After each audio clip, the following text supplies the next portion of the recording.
Hi everyone, welcome back. I am Raquel, and this channel is all about giving career advice and HR tips to help you navigate the professional world and really make an impact.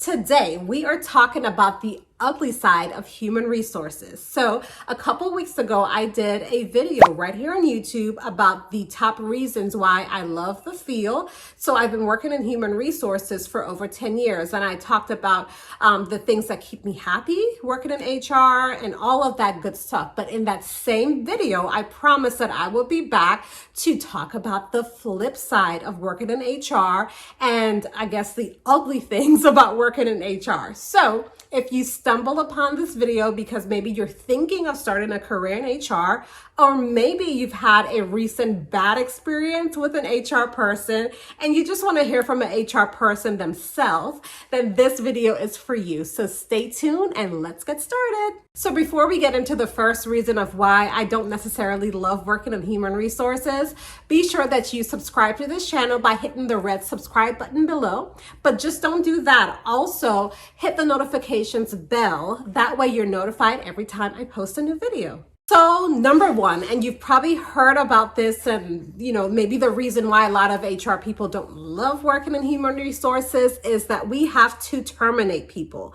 And I've said this in prior videos that HR really doesn't terminate employees. We're not the ones that are actually firing employees. Your manager is, their manager is. However, we do take part in the termination process. So typically a manager will come to human resources and say, okay, I'm having issues with an employee's performance, their attendance, something of that nature.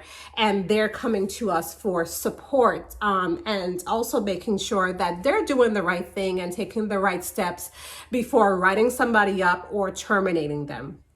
So we're going through that process and, regardless or not, if someone is not performing up to expectations or they're late for work, these are still people. These are still humans. These are folks with families. They have mortgages to pay, rent, all of that.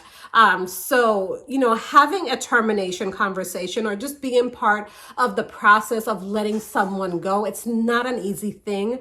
As a manager, you might have a small team. Even if you do have a big team, you are maybe terminating some folks, if you're a good manager, not too often.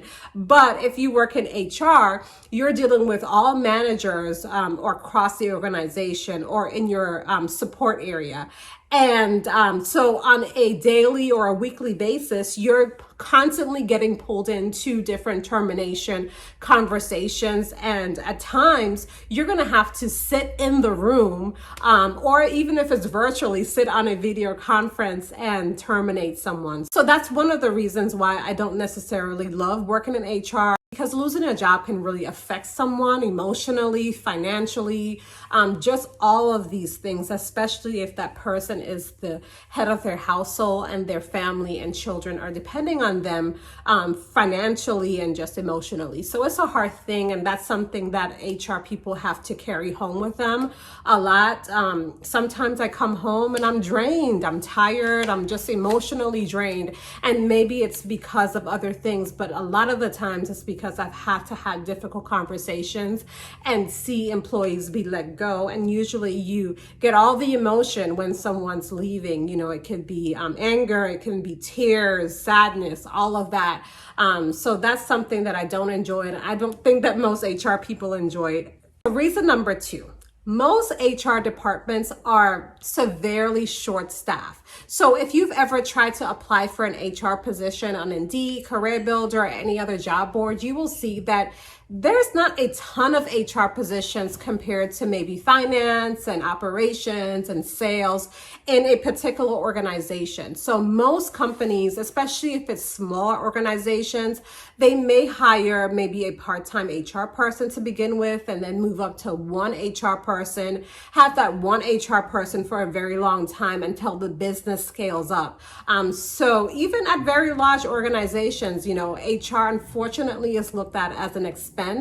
I think in current times, we're trying to show our value so that we're not looked at as an expense. But in reality, most executives think of HR as an expense.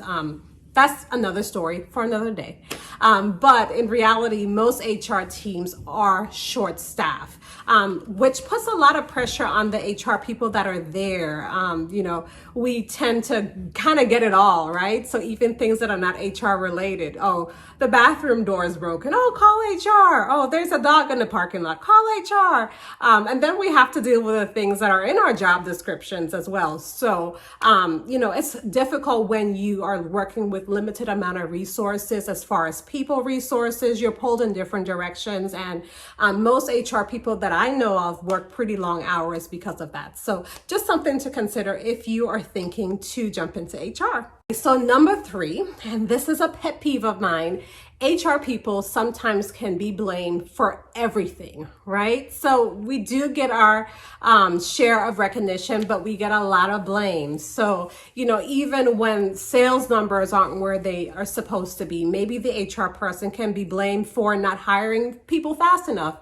Maybe the HR person is blamed for not terminating the bad performers. So there's a lot of, responsibility put on the shoulders of human resources. And, I've worked at several organizations. It really just depends on the leadership at the company and their view on what they see as far as HR and bringing value. I definitely feel that HR is different depending on the organization you're at and depending on the executive, the CEO, the board of directors. If they view HR of value, then you don't see that blame game being passed around. HR is looked at more as a business partner than just a personnel department that gets employees together and plan parties. So definitely in some organizations, you'll see a lot of blaming and pointing fingers at HR. So just something to be aware of. All right, so let's move on to reason number 4. So for me, working in HR can be mentally draining. So we talked about that in the first reason as far as terminating employees, but not just with terminating employees. The work that we do on an everyday basis can be so draining, especially when you get home at night. If you've been in meetings all day and if you are planning to get into a career in HR, be prepared for a lot of meetings. Anytime you're dealing with employees, with humans, with people, you are going to be talking a lot, having one-on-one meetings, having team meetings, leading trainings, all of that. And if you're not a extroverted person, myself, I'm pretty introverted. When I'm at work, I'm more of an extrovert because I, intentionally try to, expend myself and be there for others. However, when I get home, it can be very mentally draining, especially, going through investigations with employees and with managers and maybe just talking to employees on an everyday basis on, maybe a dispute they're having with their manager or coworker. And sometimes you can feel like these situations are pretty petty, but in reality, it's someone that is having a real situation and you really have to be in tune and listen, actively listening. So that can be mentally draining if you work in this field.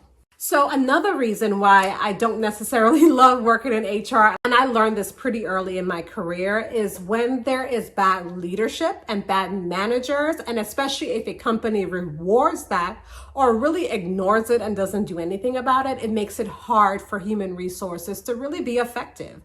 So if we're there to engage employees and keep them motivated, and we are doing all these things and a manager's action or bad behavior is counterproductive to what we're doing, nothing will ever really be accomplished from an employee relation perspective. So I see that a lot in the past at different roles that I've been in.